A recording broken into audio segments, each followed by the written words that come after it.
Hello dear students, आज के इस वीडियो में हम क्लास 8 आलोक भारती मैथ के एक्सरसाइज नंबर 17.1 के क्वेश्चन नंबर 1 जो कि ऑब्जेक्टिव टाइप क्वेश्चन है, इसका सॉल्यूशन देख लेते हैं।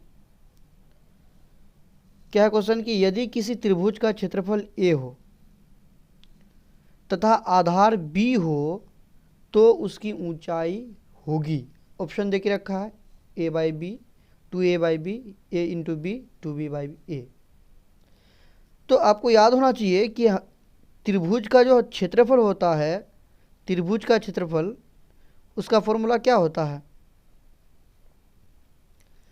1/2 गुना आधार गुना ऊंचाई,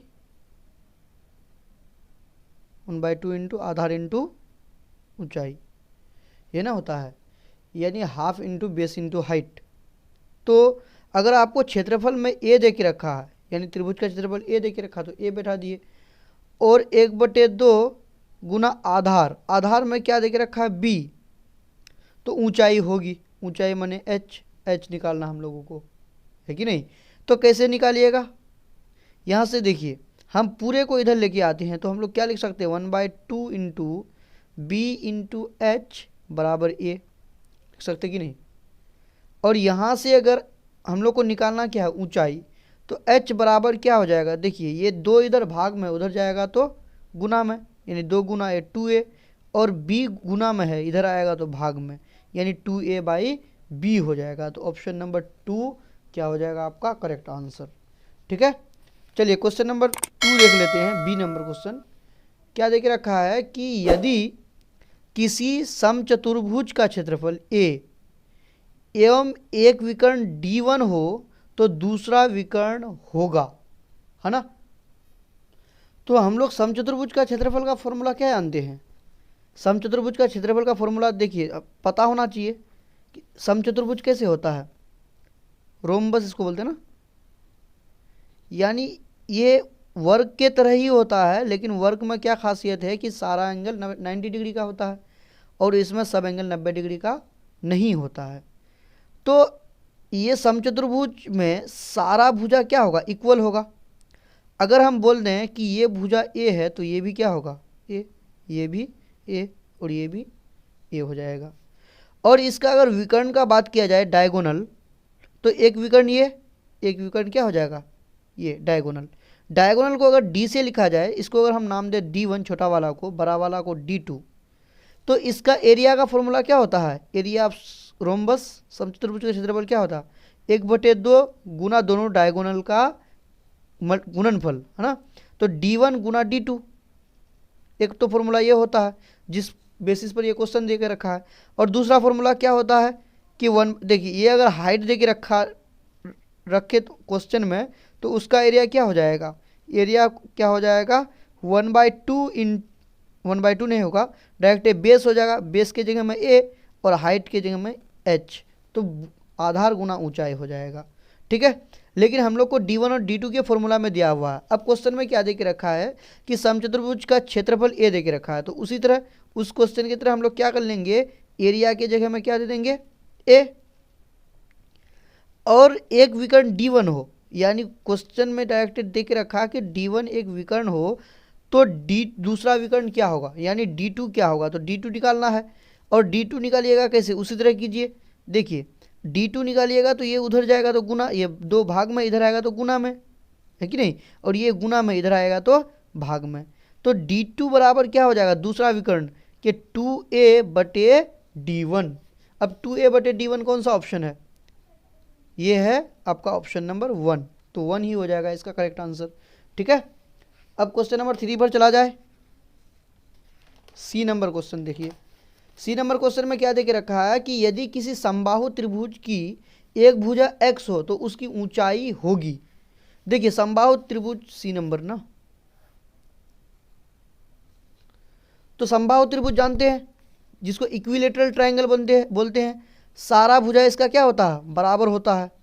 अगर एक भुजा x हो तो ये भी x होगा, ये भी x और ये भी x होगा।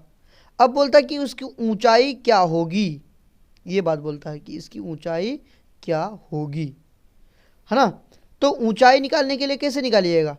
ये वाला अगर ऊंचाई हो, ये वाला बेस होता है ना, और ये वाला हाइपोटेनियस होता है। अच्छा, ये अगर पूरा अगर x है तो यहाँ से यहाँ तक क्या होगा, दिमाग लगाइए तो यहाँ से यहाँ तक क्या हो जाएगा, आधा होगा, यानी x/2 होगा। ठीक है।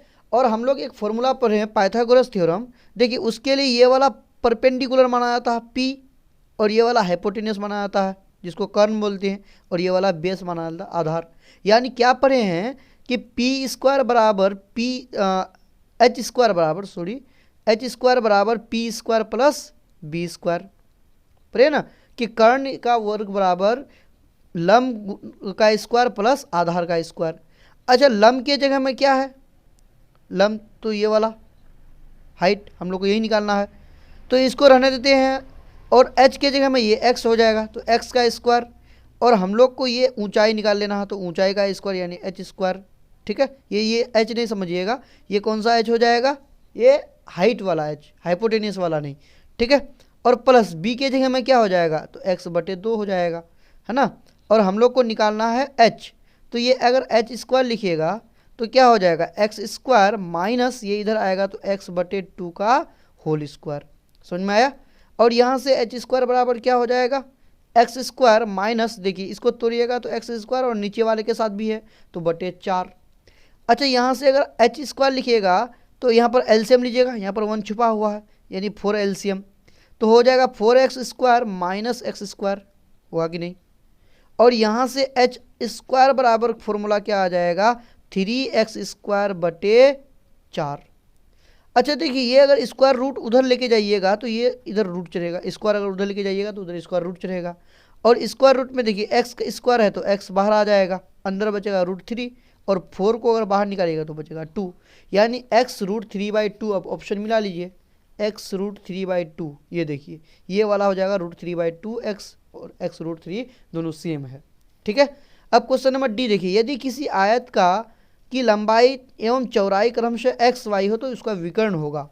देखिए क्वेश्चन को समझिए, पहले क्या देख रखा है डी नंबर में, कि कोई आयत है, आयत जानते हैं रेक्टेंगल, आयत का लंबाई और चौड़ाई क्रमशः देके रखा है, यानी लंबाई में आपको देके रखा है x और चौड़ाई में देके रखा है y, और इसमें बोलता है कि इसका विकर्ण क्या होगा, यानी ये वाला पोर्शन, और आयत में दोनों विकर्ण क्या होता है, बराबर होता है।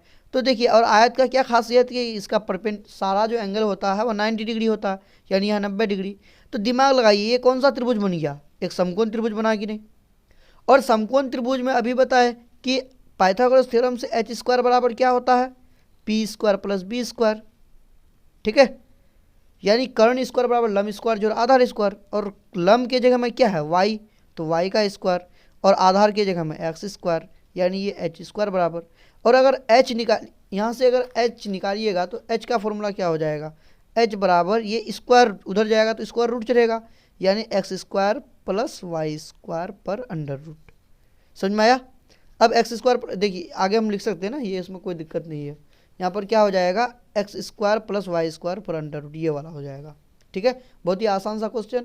अब क्वेश्चन नंबर ई देखिए, क्या देख रखा कि यदि किसी वर्ग की एक भुजा a, ठीक है, एवं विकर्ण d हो तो उसकी भुजा एवं विकर्ण में संबंध होगा। देखिए ये क्वेश्चन थोड़ा टेक्निकल टाइप का दिया है। क्या देख रखा है कि कोई वर्ग है, ठीक है, अगर इसका वर्ग का अगर भुजा a हो तो ये भी a होगा, ये भी a, ये भी a, ये भी a, और इसका अगर विकर्ण, वर्ग में भी विकर्ण बराबर होते हैं, विकर्ण यानी डायगोनल, डायगोनल अगर d हो तो इसमें क्या संबंध है, तो देखिए इसमें संबंध जानते हैं, नाती पोता, बाप बेटा, दादा दादी, है ना, लेकिन वहाँ यहाँ वो रिश्ता नहीं चलेगा। यहाँ पर क्या हो जाएगा, ये देखिए आयत में भी 90 डिग्री का समकोण होता है, और अभी फॉर्मूला पढ़े कि h² बराबर p² प्लस b², पढ़े कि नहीं बताइए। अच्छा, h आपको क्या देके रखा क्वेश्चन में, d², d देके रखा तो d² हो जाएगा, और p के जगह में भी a तो a², और b के जगह में भी a तो a²। समझ में आया, यानी d² बराबर कितना हो गया, 1 और 1 2 गो है तो 2a²। समझ में आया। और ये अगर स्क्वायर को अगर उधर लेके जाइएगा तो क्या होगा, दिमाग लगाइए, तो डी बराबर हो जाएगा √2a²। समझ में आया? और √2 तो बेचारा अकेला रह जाएगा और a² है तो ये अकेले बाहर आ जाएगा, तो a हो जाएगा, यानी d बराबर √2a हो जाएगा। तो √2a देख लीजिए, ऑप्शन में मिला लीजिए कौन सा, ऑप्शन नंबर 1 d बराबर √2a, यही दोनों में संबंध है। ठीक है।